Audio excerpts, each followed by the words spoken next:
Hi everyone, আসসালামু আলাইকুম। কেমন আছেন সবাই? আশা করি সবাই ভালো আছেন। তো আলহামদুলিল্লাহ, আপনাদের দোয়ায় ভালোবাসা আমিও ভালো আছি। তো আজকে আপনাদের জন্য নতুন একটা ব্লগ ভিডিও নিয়ে আসলাম।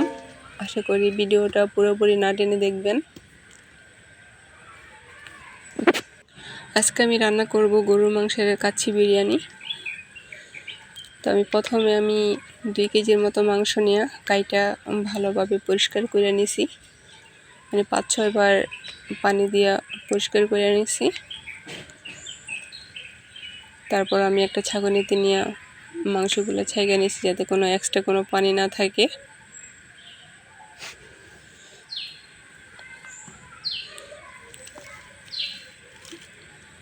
এরপর আমি কতগুলো পেঁয়াজ কুচি করে দিছি। আসলে গরুর মাংসের একটা জিনিস মজা কি, যখন আপনি গরুর মাংসটা হাত দিয়ে মাইখা রান্না করবেন তখন কিন্তু এটার স্বাদটাই কিন্তু আলাদা হয়। আর যখন এটা চুলোর উপরে তেল দিয়ে বসানো হয় তখন এটার স্বাদ কিন্তু অন্যরকম হয়।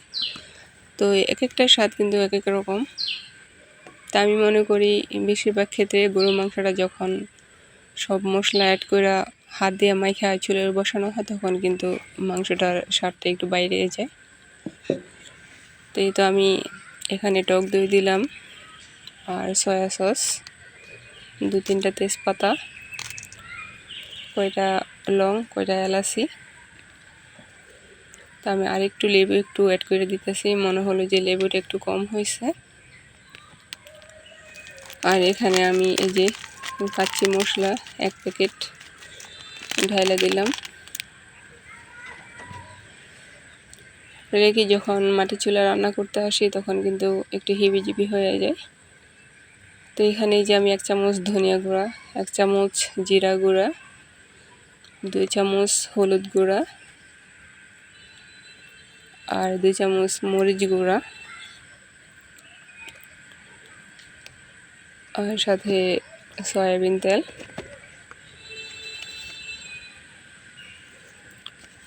এরপর লবণ, সব কিছু দিয়ে আমি এখন হাত দিয়ে ভালো করে মাইখে নিব। আর দিলাম জিরা পেস্ট,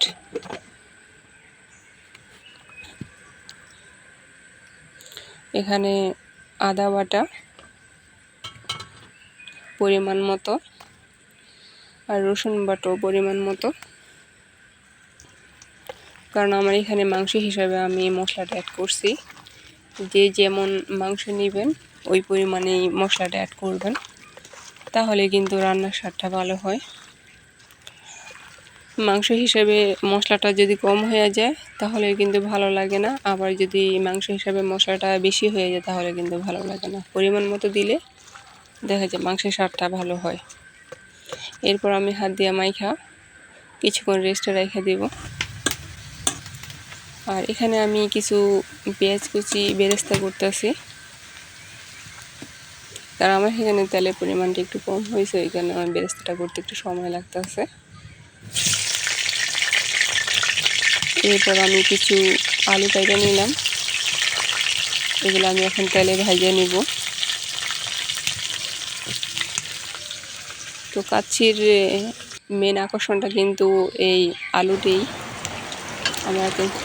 আমি কিন্তু সচরাচর খাসির মাংসটা খাই না, তো আমার কাছে কিন্তু এই আলুটা যখন ভাজে দেওয়া হয় তখন কিন্তু ভালোই লাগে। তো আমি প্রেসার কুকারে মাংসটা সিদ্ধ করে নিয়েছি। 7 থেকে 8টা সিটি দেওয়ার পর আমি মাংসটা নামিয়ে নিয়েছি। তারপর আমি আরেকটা কড়াইতে জলটা একটু শুকানোর জন্য দিয়ে দিলাম। আর এই দিক দিয়ে আমি আরেকটা ফ্রাই প্যানে সামান্য কিছু সয়াবিন তেল, লং, এলাচি এগুলো সহ আমি পানিটা একটু গরম করে দিয়ে দিলাম চালগুলো হাফ সিদ্ধ হওয়ার জন্য। তো এখানে আমার কাছে আস্ত জিরা ছিল না, তাই আমি আস্ত জিরাটা অ্যাড করতে পারলাম না।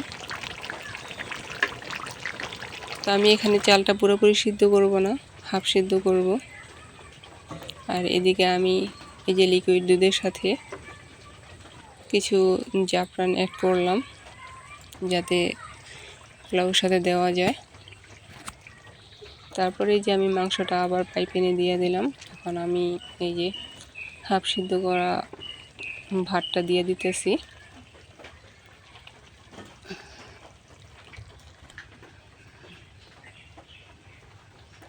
তো আমার এখানে চাল কিন্তু 1 কেজি পরিমাণ নিছি আমি। 2 কেজি মাংসের সাথে আমি 1 কেজি চাউল নিছি। ওই পরিমাণে কিন্তু আমার প্যানটা একটু ছোট হয়ে গেছে। ছোট হয়েছে কি পুরোপুরি মুখোমুখি হয়েছে আর কি, বেশিও না কমও না। এরপর আমি উপর দিয়ে ঘি অ্যাড করে দিলাম। আর এখানে আমি কিছু কাঁচামরিচ একটু ভাঙিয়ে তারপর দিয়ে দিলাম, যাতে ফ্লেভারটা ভালো আসে। তো এখানে আমি জানলা দিয়ে রোদের কারণে কিন্তু পোলাও কালারটা তেমন একটা ভালো আসতেছে না, একটু সাদা সাদা আসতেছে। এরপরে আমি যে দুধের সাথে জাফরান অ্যাড করছি, ওই দুধটা এখন উপর দিয়ে অ্যাড করে দিব। তারপর আমি পেঁয়াজের বেরেস্তাটা দিয়ে দিব।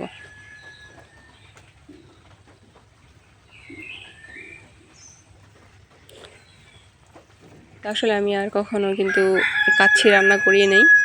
পোলাও রান্না করছি, বিরিয়ানি করছি, কিন্তু কাচ্ছি রান্না হয়নি। আজকে ফার্স্ট আমার। তো আমার এই জায়গায় যদি কোনো ভুলভ্রান্তি হয়ে থাকে প্লিজ সবাই ক্ষমা দৃষ্টিতে দেখবেন।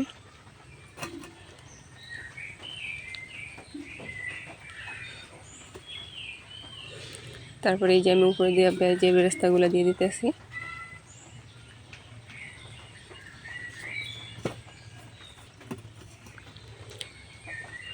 কিন্তু আমি নিজে রান্না করছি তাই বিদায় না, কিন্তু মাশাআল্লাহ গ্রানটা কিন্তু অনেক সুন্দর আসতেছে। আর কালারটাও মাশাআল্লাহ অনেক সুন্দর হয়েছে। তখন আমি ওইভাবে কিন্তু আটা অথবা ময়দা দিয়ে চারপাশ দিয়ে দিলাম না, এমনিতেই দমে রাখলাম কিছুক্ষণ। এর মাঝে আমি ক্যামেরা করি নাই। আমার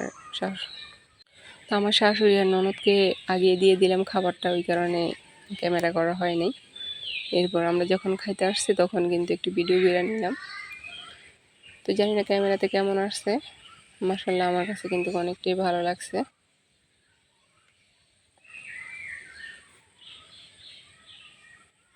এই তো আমরা এখন দুপুরে খাইতে বসছি, আমি আমার মেয়ে। তো আমার আজকের ভিডিওটা আপনাদের কাছে কেমন লাগলো প্লিজ কমেন্টে জানাবেন। আর কি কোথা থেকে আমার এই ভিডিওটা দেখলেন তাও জানাবেন। তো এই দেখেন আমার মাংসটা কিন্তু খুব ভালোভাবে সিদ্ধ হয়েছে। তো এইভাবে সঠিক নিয়মে রান্না করলে খুবই ভালো হয়। তো সবাই ভালো থাকবেন, সুস্থ থাকবেন। আল্লাহ হাফেজ।